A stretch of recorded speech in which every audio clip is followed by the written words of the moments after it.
This is Dr. Cliff Robertson from the Warriors Refuge, and welcome to the War Room today.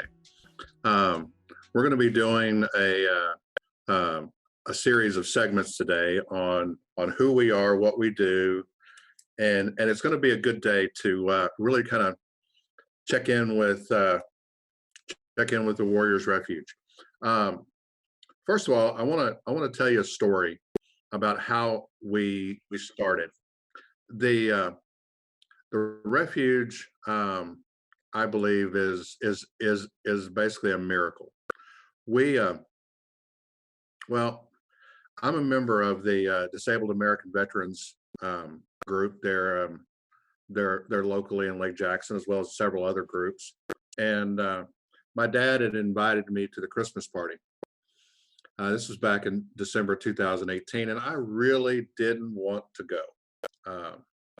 Lots of other things going on and all that, and I didn't want to go, but me and my wife decided we would go, and we were glad we did.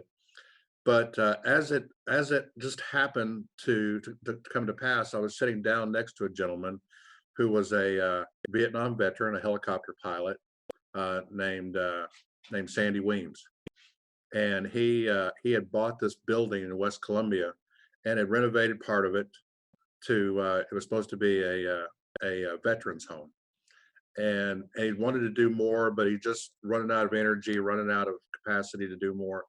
And so as we began to talk, I began to share that starting a veterans homeless shelter was something that I had always wanted to do, but didn't have any idea where to begin. So beginning with that conversation, December 2018, and over the period of about 6 months, we came to terms, and he donated the building to a newly created 501c3. The corporate name is Castle Cares Community Ministries Incorporated, doing business as the Warriors Refuge. The 1st of June of 2019 is when we officially opened, and we began taking men in initially, but slowly, because we wanted to make sure that we had our feet underneath us. But before we get into that, I just kind of wanted to talk about the why. Why is this so important? What is it that gets us up in the morning? What is it that makes us want to do this? And as I began to think about stepping into this shelter environment, I did some research, and according to various sources, the numbers vary depending upon who you talk to, but there at any one time there could be as many as 100,000 homeless veterans in America today. Sometimes that number varies. The U.S. Department of Housing and Urban Development has a different number. The VA has a different number. Everybody has a number. So, but the bottom line is there's more people that are homeless than have a place to go. The numbers can be quite staggering either way. The other number, though, that really caught my attention was the number of people who are at risk, the veterans at risk of becoming homeless. And that number is approximately 1.5 million. Now, that was a year and a half ago, and those numbers have probably changed dramatically since the beginning of this year, as we've been dealing with COVID-19. And in fact, this is why we decided to kick this off today as part of Giving Tuesday. And I'd like to encourage you to consider giving to the Warriors Refuge, which is a 501c3, which we're a nonprofit, and all your donations are tax deductible. And in fact, for those who are become a recurring donor, you get a free hat for those who reach a certain level. I believe we set the hat at $25 a month, and the hat and a T-shirt at $50 a month. And we would love to have you become a recurring donor. I'm not going to talk a lot about that, but I just wanted to put that out there because we would love to have you become a part of that. But back to the why. Um, so as I began to think about that, I began, okay, why are there so many that are um, potent, that, first of all, that are homeless, and two, that are at risk of becoming homeless. And a lot of it gets back to mental health. PTSD is going to be a big topic at our 12 o'clock. By the way, we have four segments today. Today is an initial um, introduction to who we are, what we do, and the why behind it all. At 12, we're going to be talking about mental health, the invisible scars, and we're going to bring on Val 22 to be part of it. Val 22 is a local organization that's committed to ending veteran suicide. Um, and at 3, we're going to introduce the staff of the Warriors Refuge. You're going to get just kind of a quick view of what it looks like on the inside. We've had to kind of shut off any outside access due to the pandemic, and we've been able to remain COVID-19 clear, and we plan to stay that way. And at 5, it's going to be kind of a wrap up, and we're going to answer your questions. And by the way, if you have questions, feel free to post them here. If I can't get to them now, I will certainly get to them um, uh, by then and throughout the day. So please feel free to ask questions. So anyway, circling back around to what we were talking about, the the people at risk are those that have been in challenging situations, whether it's combat. Um, Sometimes there's PTSD can be a troublesome thing. Sometimes it's not just the combat that led them there. Maybe it's a previous um, mental health challenge or event in their life, and getting in the military triggered it later on. And there's other reasons as well. Let me tell you a story about a man that I met several years ago that is kind of not typical to your homeless population. He was a gentleman that he had an MBA. He had everything going in life, and then tragedy struck him. Then um, he lost his wife um, in a in a horrible tragic situation. I won't go into details, but he lost his wife, and at that moment he kind of just checked out on society. He had served in the military, and served with honor, but he just kind of checked out. And one day he checked out to the point where the sheriff's department came and knocked on his door and handed him an eviction notice. Um, and then he still didn't do anything, and they came and took everything out of his house and set everything out on the street to be carried away. And at the end of the day, he ended up homeless because he didn't have any capacity to do anything any different. Mentally, he wasn't okay, and he was brought to a veterans homeless shelter.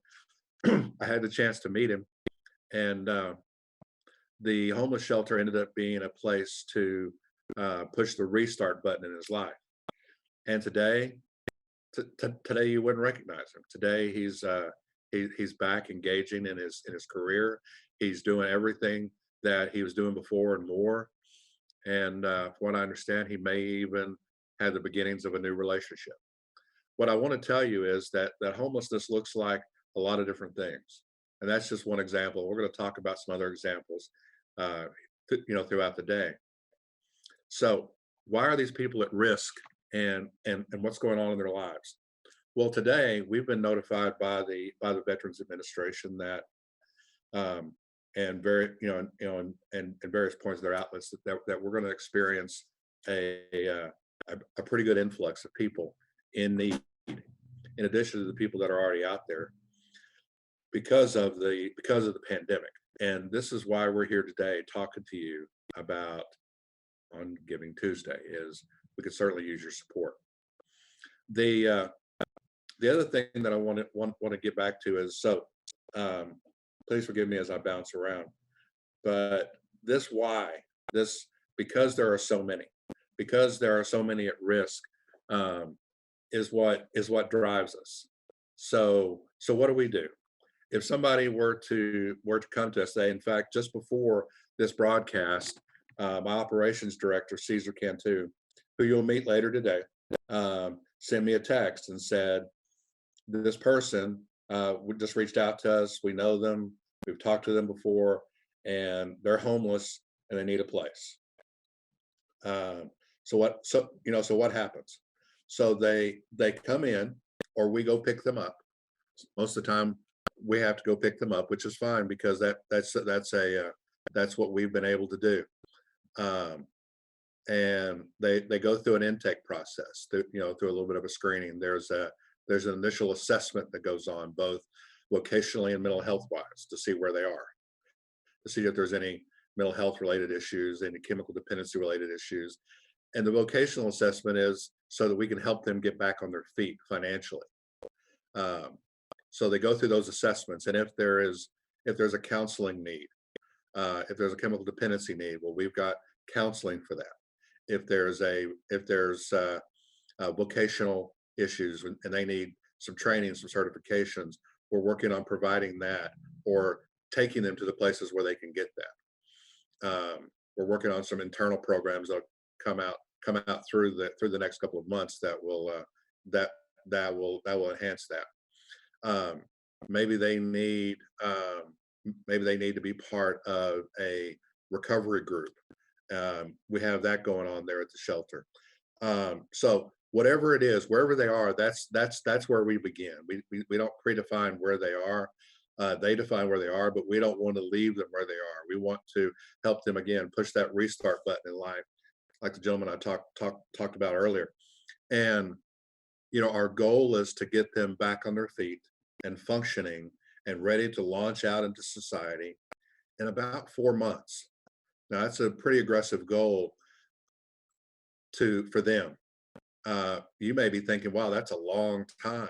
But the truth is when you start from zero, let's say you walk into a situation and you've got nothing, and maybe you don't even have the clothes to do it. Maybe you don't have a telephone, you don't have any of these things. Well, that's where case management and the assistance that we provide, and that our volunteers, and in fact next week we'll begin to accept volunteers again. We'll talk about that later. um, where volunteers and where donations, whether it be money or clothes, whatever, come in handy. We've gotten an awful lot of clothes donations, so we can give them clothes, to begin with. We walk them through the case management process, which helps them begin to get a resume together, begin the job search, and again begin to get back on their feet. Uh, some people, though, come to us and they're disabled and they're never going to really work again. So what do we do with that? How do you do that? Vocational case management isn't going to help them.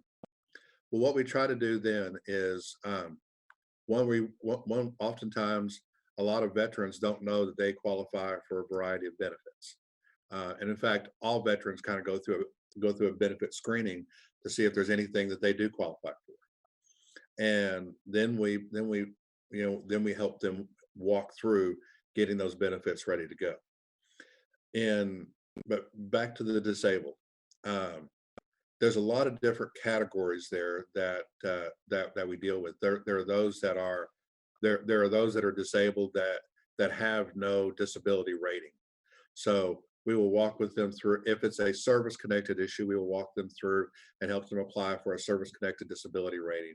Or if it's a lower level, we will help them try to get that raised. It takes time. 3 to 4 months may not be long enough. They may have to stay longer, and that's okay if they need to. The and But then there are those that don't have a service connection. We need to go through the Social Security Administration, Social Security disability, and we will help them do that as well. So what's their long-term prognosis for housing? Well, there's a program out there called HUD Bash, which is basically the HUD Section 8 program set aside specifically for veterans, veterans assisted and supportive housing. And if they're not capable of being able to have have their own place that they're able to qualify for income wise, then there's a program there, and we help them walk through that process of applying for that. We're working on some other things as well that may um, provide some longer term housing. But in the meantime, these are the programs that we're working through, and we're trying to help people walk out. One of the things that I want you to hear though is um, we we care.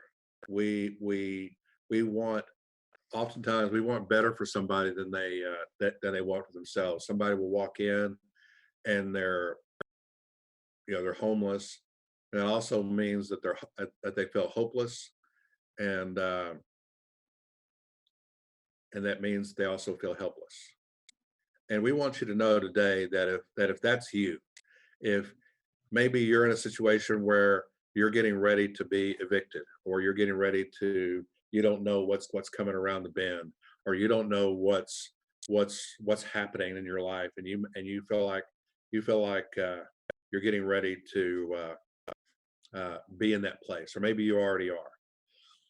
I want you to know that we're here for you, that reach out to us, and we would love to be that support system for you. One of the things that I want to talk about real briefly is, let's say that you're not homeless. Let's say that you're part of that at-risk group. Um, we're going to begin here next week, begin to make our case management and counseling services available to you and your family. So if you need help, you need somebody to talk to, you need somebody to help you walk through this and get back on your feet, we want you to know that we're here for you. We don't want you to get to a point to where you've lost everything and have to start over like that. Maybe there's an intervention where we can begin to help with that. Let me kind of tell my story a little bit so you kind of understand why I'm so passionate about this. It wasn't that many years ago that I found myself at a place where I had lost everything. While I'm not the guy with the MBA, I don't have an MBA. You see my title on there. I do hold a doctorate. It's in theology, and I've been a pastor, um, and I um, uh, still kind of work as a pastor. Um, but the um, but I had lost everything. In fact, I too had lost my wife and little girl in a car accident, and life kind of spun out of control, and all that, and I ended up losing everything, and I found myself at a place where I needed a place to stay, and I needed a place to start over, and a little veterans homeless shelter in Tyler, Texas was that place for me. And I will tell you that um, it was um, it gave me hope.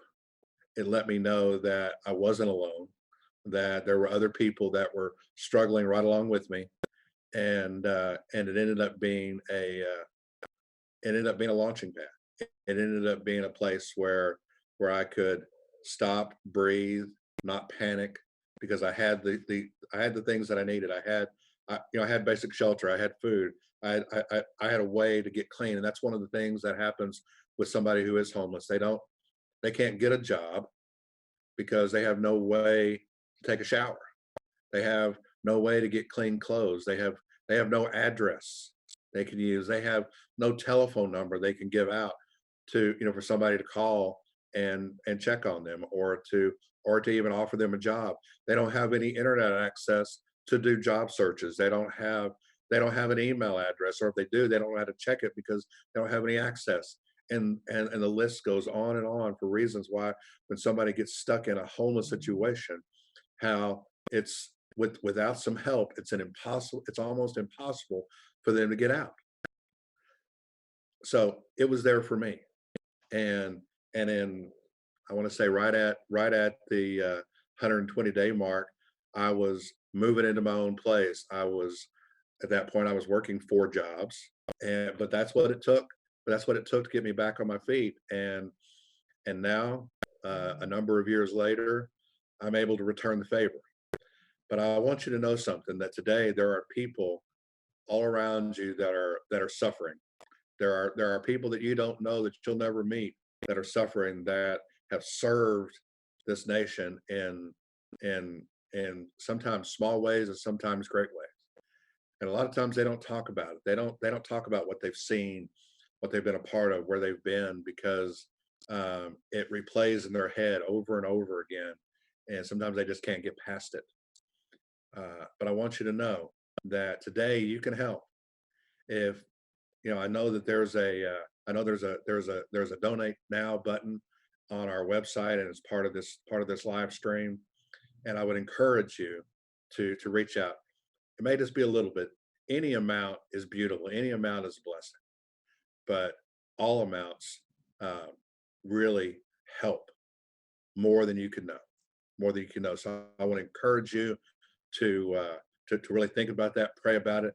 And maybe you don't have money. Maybe maybe you're looking at an opportunity to to donate time because you want to be a volunteer. Well, again, we'll be talking about that next week. Maybe there's things you want to donate, as far as physical items. Maybe you've got a bed, maybe you've got furniture and things like that. And as we continue to build out the facility, we will need more and more of that all the time. When we get this wing that we're just about finished with, it'll add it'll add space for 24 additional people to come in. And according to the VA, those are all spoken for. So we need your help. We need your help today. Hope you've enjoyed this. I'm going to cut it short because we've got a lot more to come today, and you'll get tired of seeing me and hearing me. But I just want you to know that I appreciate you paying attention and listening. I appreciate your time, and thank you so much. And you'll be hearing back from me soon.